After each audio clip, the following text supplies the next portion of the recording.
చాలా చక్కగా మాట్లాడారండి. ఏం కావాలో సూటిగా చెప్పారు. మీకు స్పెషల్ ధన్యవాదాలు. ఉగ్ర నరసింహారెడ్డి గారు.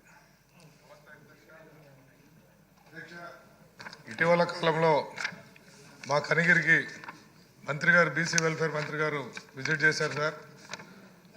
మహాత్మా జ్యోతిరావు పూలే గారి Andhra Pradesh backward classes residential school సందర్శించి అక్కడ అవకతవకలు జరుగుతున్నాయి, తర్వాత కాంపౌండ్ బాగాలేదు, ఆ గ్రౌండ్లో అక్కడ పిల్లలకు రక్షణ లేదు, ఇక్కడి నుంచి వెంటనే స్కూల్ మార్చమని మేడం గారే చెప్పున్నారు సార్. కానీ అది 18లో శాంక్షన్ అయింది సార్.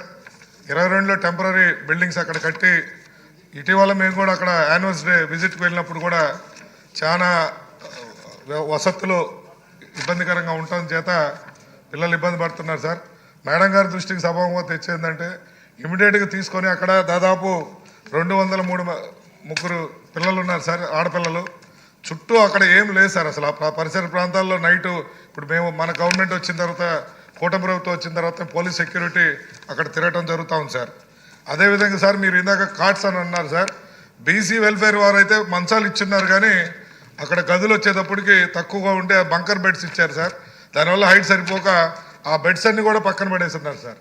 నేను అనేది ఏంటంటే ఇటీవల ఎస్సీ హాస్టల్స్ కొత్తగా కట్టిన వాటిల్లో ఇంటిగ్రేటెడ్ హాస్టల్స్ ప్రమాణం కట్టారు సార్. అక్కడ మంచాలు లేవు సార్.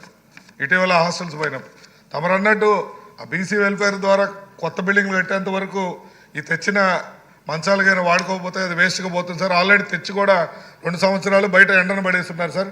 ఇటీవల హాస్టల్ సందర్శించినప్పుడు చూసాం సార్. అదేవిధంగా ఈ స్కాలర్షిప్స్ ఇచ్చి మరి మనమైతే ముఖ్యంగా విద్య పట్ల ఎక్కువ శ్రద్ధ పెట్టాలని చెప్పి బీసీ కానీ, ఎస్సీ కానీ, ట్రైబల్ కానీ దాని మీద కేటాయించండి. ఈ స్కాలర్షిప్స్ ఇచ్చి చదువును ప్రమోట్ చేస్తున్నందుకు, అదేవిధంగా డిజిటల్ ఎడ్యుకేషన్ ద్వారా ఈ కాంపిటేటివ్ ఎగ్జామ్స్కి మన వాళ్ళు సపోర్ట్ చేస్తూ, మరి స్కిల్ డెవలప్మెంట్ ద్వారా అధ్యక్ష వాస్తవంగా చూస్తే ఈరోజు 5 కోట్ల జనాభాలో 1.5 కోటి మంది బీసీ విద్యార్థులు ఉన్నారు సార్, యూత్. దాంట్లో 18 నుంచి 32 ఏళ్ళ వయసు వాళ్ళు 1.5 కోటి మంది ఉన్నారు సార్. ఈ స్కిల్ డెవలప్మెంట్ ద్వారా ఐటీ కానీ, అదేవిధంగా అగ్రికల్చర్ సెక్టర్ కానీ, లేకపోతే ఇండస్ట్రియల్ సెక్టర్స్ కానీ ప్రమోట్ చేసి వాళ్ళ ఎంటర్ప్రైనర్స్గా కొద్దిగా ప్రమోట్ చేయాల్సిందిగా బీసీ వెల్ఫేర్ వారిని కోరుతున్నాం సార్. అదేవిధంగా ఎస్సీ హాస్టల్స్ ఇటీవల అయితే మంత్రి గారు నిధులు ఇచ్చారు, కానీ బీసీ వెల్ఫేర్ సైడ్ నుంచి హాస్టల్ డెవలప్మెంట్కి ఎటువంటి నిధులు రాలేదు సార్ అధ్యక్ష. కాబట్టి ఒకసారి, ఎందుకంటే ఇప్పుడు మా సునీతక్క చెప్పినట్టు పెచ్చులు ఊడిపోవటం, బాత్రూమ్ సరిగ్గా లేవు, వాటర్ కనెక్షన్స్ లేవు, ఎలక్ట్రికల్ అయితే వైర్లన్నీ అలాడబట్టడం, 3 గదులను 2 గదులు చేసుకునే పరిస్థితి ఉంది. కాబట్టి దయచేసి ఏ విధంగా అయితే ఎస్సీ కార్పొరేషన్ వారు మాకు మా మంత్రి గారు మా జిల్లాలో అయితే ఇంటిగ్రేటెడ్ హాస్టల్ కనిగిరిలో గతంలో 100 మంది ఉండేవాళ్ళు సార్.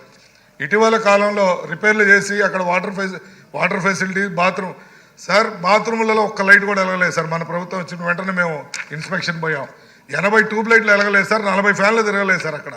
అప్పుడు మేము లోకల్ సిఎస్ఆర్ ప్రోగ్రామ్ ద్వారా కొంత అమౌంట్ కలెక్ట్ చేసి స్టార్ట్ చేసిన తర్వాత 7 నెలల్లోనే అది ఫస్ట్ మేము పోయినప్పుడు 100 మంది ఉన్నారు, ఈరోజు 200 మంది ఉన్నారు. నిన్న 40 లక్షలు ఇవ్వడం చేత మంచినీళ్ళు సంపు ట్యాంక్ అవన్నీ కట్టి ఈరోజు ఫెసిలిటీస్ ప్రొవైడ్ చేస్తే ఈరోజు హాస్టల్కి డిమాండ్ పెరిగింది సార్. కాబట్టి దయచేసి మన వాళ్ళు చేయమని కోరుతూ, మరి అదేవిధంగా సార్ ట్రైబల్ వెల్ఫేర్ హాస్టల్ ఉంది సార్, 70% కంప్లీట్ అయింది. ఆ మిగతా 30% అట్లానే ఉంది. బిల్డింగ్ కట్టి కూడా దాదాపు 5 నుంచి 6 సంవత్సరాల పైన ఎత్తుంది సార్. అదంతా పాడైపోయే పరిస్థితి. వెల్ఫేర్ హాస్టల్ వాళ్ళు కూడా, ట్రైబల్ వెల్ఫేర్ వారు కూడా ఆ మిగతా నిధులు ఇచ్చి బాగా చేస్తే అక్కడ ట్రైబల్లో పిల్లలు చదువుకోవడానికి అవకాశం ఉంటుంది, ఎన్రోల్మెంట్ పెరుగుతారు, అదేవిధంగా డ్రాప్అవుట్స్ తగ్గి సమాజానికి మేలు జరుగుతుందని మీ ద్వారా తెలియజేస్తున్నాం సార్. అదేవిధంగా మా కనిగిరిలో ఒక హాస్పిటల్ సార్, మేము ఫస్ట్లో వచ్చినప్పుడు ఇక్కడ అడిగాం, ఇప్పుడైతే నిధులు ఇచ్చే పరిస్థితి లేదని చెప్తే పబ్లిక్ కాంట్రిబ్యూషన్ ద్వారా మా జిల్లా కలెక్టర్, మరి అదేవిధంగా మన ముఖ్యమంత్రి గారితో కొన్ని సలహాలు తీసుకొని వైద్య శాఖ సహకారంతో అక్కడ సిఎస్ఆర్ ప్రోగ్రాంతో హాస్పిటల్ డెవలప్ చేశాం సార్. అది కంగారు మదర్ కేర్ అని చెప్పేసి ఆ సెంటర్ డెవలప్ చేస్తే ఈరోజు 10 సంవత్సరాల తర్వాత కనిగిరి కమ్యూనిటీ హెల్త్ సెంటర్లో ఈరోజు first baby delivery, mother and baby ఇద్దరు సేఫ్గా కాబట్టి మనందరం కూడా కొంత కంట్రిబ్యూషన్తో చేస్తున్నాం. కాబట్టి ఈ మంత్రి గారిని మా హాస్పిటల్ డెవలప్మెంట్ కూడా నిధులు ఇవ్వమని కోరుతూ ఈ అవకాశం ఇచ్చిన ధన్యవాదాలు చెప్తూ సెలవు తీసుకుంటున్నాను సార్. Thank you sir.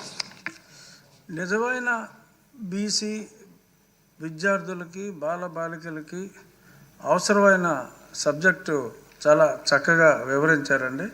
ఎందుకంటే అన్నీ పాస్ అయిన తర్వాత ఉద్యోగాల కల్పన, ఆదరణ, పనిముట్లు ఈ స్టేజ్లో వాళ్ళని చక్కగా చూసుకోగలిగితే, వాళ్ళకి చక్కటి వాతావరణం క్రియేట్ చేయగలిగితే పెద్ద పెద్ద ఉద్యోగాలు వస్తాయి. ఇస్త్రీ పెట్లు ఇవే ఇవ్వాల్సిన అవసరం లేదు. అది ఇనిషియల్ దశలో మీరు చెప్పిన కరెక్షన్స్ అన్నీ మంత్రి గారు చేయగలిగితే అది నిజమైన సంక్షేమం. చక్కటి సూచన చేశారు.